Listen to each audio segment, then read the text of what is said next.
Stephanie from Serene Clean here, and I just got off a call earlier today with a lovely lady in Iowa who owns a cleaning company, and she is killing it. She's got great staff. They clean their hearts out and are just doing wonderfully. However, she is wondering about benefits and offering benefits and feeling paranoid or self-conscious that she is not able to offer benefits yet to her employees. She's paying very great wages, far and above like what most companies are paying for wages. However, she does not have a single benefit outside of that wage. So I thought it would be a really good kicking off point to discuss benefits and just give you my thoughts on it. Just as a background on me, I own Serene Clean. We are the highest rated and most reviewed cleaning company in Western Wisconsin. That sounds so schmoozy when I say it. Just to give you a little background on me, I have had hundreds of employees. I've been open for 5 years now. We have 3 locations, and we do anywhere between 170 to 200 appointments a week. I have about a staff of like 30 right now. I think it would perhaps be helpful or give you a little bolster in your confidence to hear I had 0 benefits for, I believe, the first 2 years of business. I couldn't afford to offer anything. And this is a numbers thing. That's what, when it comes to benefits, this is simply about the money it costs. It is very expensive to even offer some benefits. When we're talking health insurance or retirement or whatever, it's very expensive to even offer it for your business. Even if nobody takes the health insurance, just to even offer it, it's expensive. Don't feel bad if you simply are not at the place yet where you can afford to offer benefits. So how do you attract great employees if you cannot offer any benefits, or if it's going to take a while for it to build? So for example, in Serene Clean, we're 5 years old. We now have PTO, we have health insurance, dental, and vision. We have a 401k with a company match. And then literally last month, we added paid holidays finally. That's our most recent benefit. We are continually adding benefits, and we just want to be a great place to work. But what do you do when you can't afford to do those things? Well, what we really highlighted in order to be attractive to employees is extreme schedule flexibility. For me and my company, one of our core values is family first. We literally have a playroom in our office for our staff's kids. I almost say it for our kids' staff. For our staff's kids, we will go pick their kids up from school if we need to. Whatever they need for availability and flexibility, we will give them. And this has been, from a cultural perspective, very intentional. When you have core values, they should not just be something you put on the wall to sound nice. They should be actually what you make your decisions by in the business. So for us, that's integrity, grateful and positive attitude, and family first. So what does family first mean? It means I never want this job to come at the sacrifice of them having a good quality family and home life. That can be as simple as we start our appointments at 8:30 instead of 8 so that people can drop their kids off.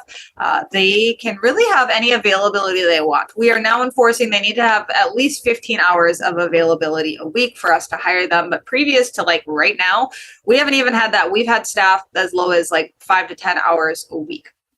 And so for the first, I think, 1.5 to 2 years, I only hired part-timers, which, side note, is a great strategy, because then when somebody quits, like they oftentimes will do without notice, it's a lot easier to cover part-time work as opposed to somebody's full-time schedule. I like to spread my eggs out in many baskets, i.e. having multiple part-time employees as opposed to having 1 or 2 full-timers. Especially in the beginning, I think that that's a great strategy. And so many people, when I hop on calls, they're so nobody's going to be dedicated if they're a part-timer. Absolutely not true. Let me tell you, with all 5 years of my experience, that some of my best staff who have worked for me for years and are loyal, incredible people, they work for me 20, 30 hours a week, right? Some of my longest employees still, one I'm thinking of right now, she's been with me for 4 years.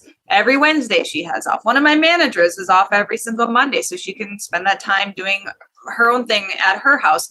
Or if they need to only work 6-hour shifts, or they can only work half days, I would rather have a great employee that the work is sustainable for them, as opposed to trying to push them to do something that doesn't make sense for their life. Because let's face it, for a lot of people who are working for me, they are parents, they're moms and dads. And for the moms, oftentimes, let's face it, they are the primary caregivers. Meaning if the kids call in or they need to get picked up from school, I got a lot of single moms working for me too. And so that is the case, that they need to be taking care of things from a family perspective. And it is important to me, just from an emotional side, as well as from a business standpoint, I want this to be sustainable for them. I would much rather they work for me for 20 hours a week for years than for 40 hours a week for 6 months and then they get burned out and quit, because this is a really physically demanding job as well. So oftentimes people need to be at less hours than what they think they do because it's so physically demanding, and that will keep them happy and healthy and keep their home life happy. Why I'm telling you all of this is be flexible on your scheduling. And I don't mean of it like they have to have poor attendance. That's not what I'm saying. Have your attendance policies in place, stand by them, because attendance is super important. We want to give great service to our clients, but a happy and well-rested employee is going to give the best service to your clients. Again, if they are like, I can do half days, or they can work an off schedule, meaning we have many employees who start at like 11 and go to 7 o'clock at night because they're doing hybrid. They're doing residential during the day, or they're doing all commercial and they're going into the evening. So if that makes sense for them, I have a lot of part-timers who only work weekends and evenings. This is their second job. And also there's a lot of people who they want that part-time work at night. It's different than whatever they're doing during the day, and it's a great second job. So a lot of my staff have other jobs too if this is their second job that they're picking up, or they're in school. So do not discount people who are only available for part-time as not being as good of potential staff for you. I think you are going to lose a lot of potentially great people because you are being too strict on, you need to be available for 40 hours Monday through Friday. Yes, from a numbers perspective, from a money perspective, at least it seems it would be best to just I would love to have just 40 hours a week from everybody. They show up, they do their job. However, this is real life. This is not fantasy land. And the types of people who are great cleaners are oftentimes not going to be able to sustainably maintain a 40-hour-a-week job because they have a lot of responsibilities outside of work. And we want to be respectful of that and get the best version of them. I don't want them to be strung out and worn out and exhausted because they're burning the candle at both ends, right? So I'm saying all of this to say that hire part-timers and be flexible. And that is how you are going to get some great staff members in the beginning. Obviously, pay as high as you possibly can. But we're in Western Wisconsin. Our starting wage is $17, and the highest it can go at the time right now is $21 an hour. And the reason that is the cutoff is because we have asked our staff what is more important, higher wages or more benefits. And more benefits is what they have told us they want. So we listen to them and we give it to them. And it takes time.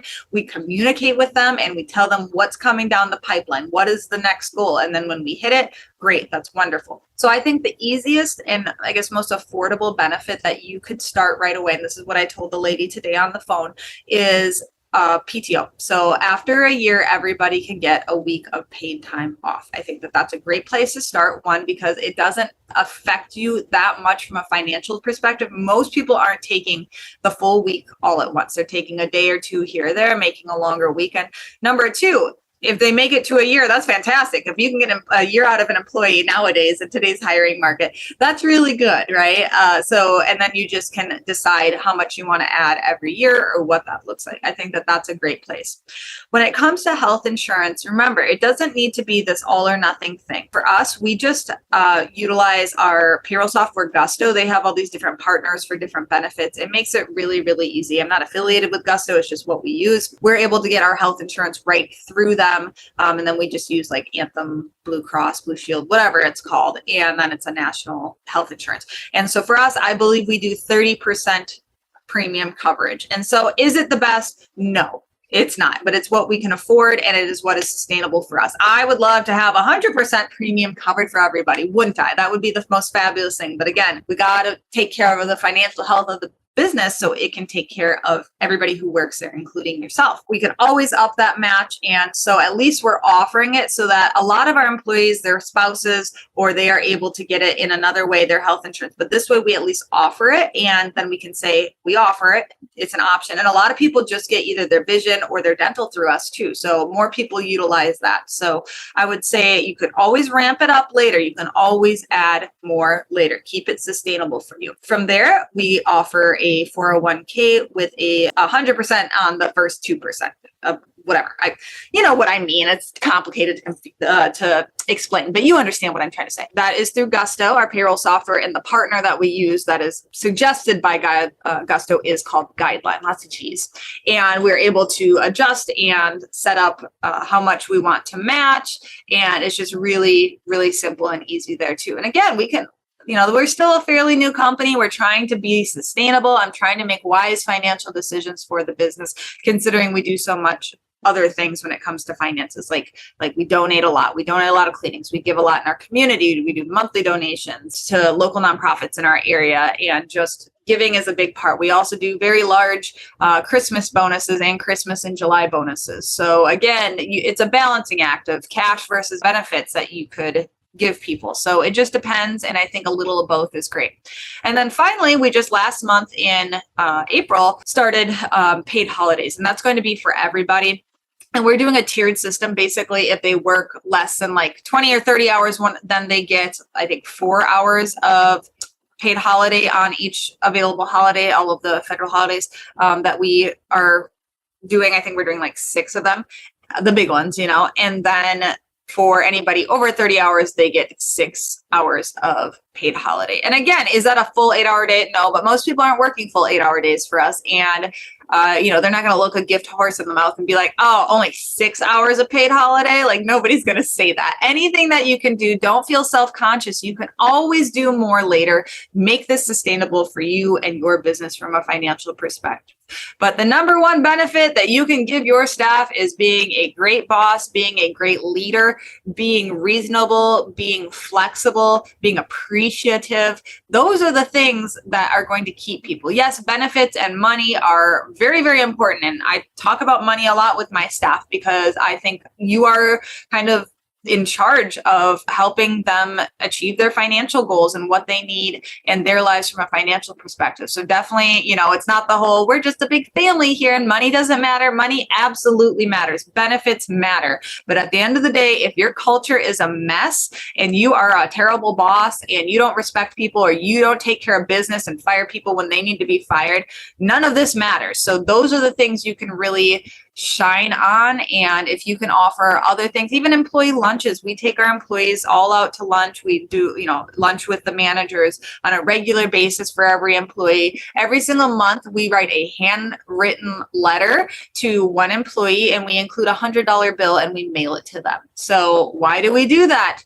Think about how visceral, how good that feels to get $100 bill. Think about having a handwritten note from your boss saying how much they appreciate your work and that they notice you. Think how that feels, right? So these are the things that you should be focusing on offering when you are not able to fully offer these big, crazy benefits, right? Because running a business is hard. So these are the things that you can do. Even if you can't do $100, obviously, $100 bill feels really, really good. Or, if you're giving them a raise, write them a thank you note and explain why they're getting a raise because they're so fabulous and you really appreciate them. Because I think that culture-wise, there is nothing you can do better than showing your appreciation both internally in the team and then also externally to the public. Go to our Facebook page on Serene Clean and you'll see what I mean by that. You'll see example after example of public appreciation of all of our staff. I just today made a post because we just hit a month without any complaints, and that's pretty impressive for 700-800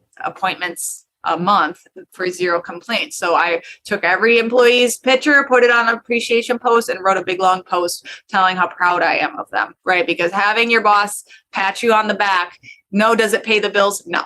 But it certainly helps because most people leave jobs because they had a bad manager or they were not appreciated and their work was just going totally under the radar, even if they were killing it. So these are my thoughts on benefits, guys. So don't feel bad if you cannot financially afford to do anything, you can always start small. You can always add more as time goes on, but make sure your numbers are right. Make sure you can actually afford something, because of course, we all want to be great bosses. We want to give them the world, but you have to make sure your finances are in order from the business. And that's why it's so important to be tracking everything and making sure you are making more money than you are spending. If you are interested in more of my content, definitely hit the subscribe button here on ZenMaid's YouTube channel. Head on over to their Facebook page, the ZenMaid Mastermind. I do monthly live Q&As where you can ask me all sorts of questions, whatever comes to mind for your business that I could help you with. We do that, I believe, every last Tuesday of the month is going to be, so watch for those. Definitely join that group. And then if you are interested in ever talking to me, Stephanie at serene-clean.com. Shoot me an email, go to my website, serene-clean.com, click the consulting. If you are interested in ever troubleshooting with me, you can hop on a call with me. I also have documents bundles for all of the documents that we have added in our business over the years, and all of the information is there if you're interested in that as well. Thank you so much for watching. I will see you in the next video. Bye, guys.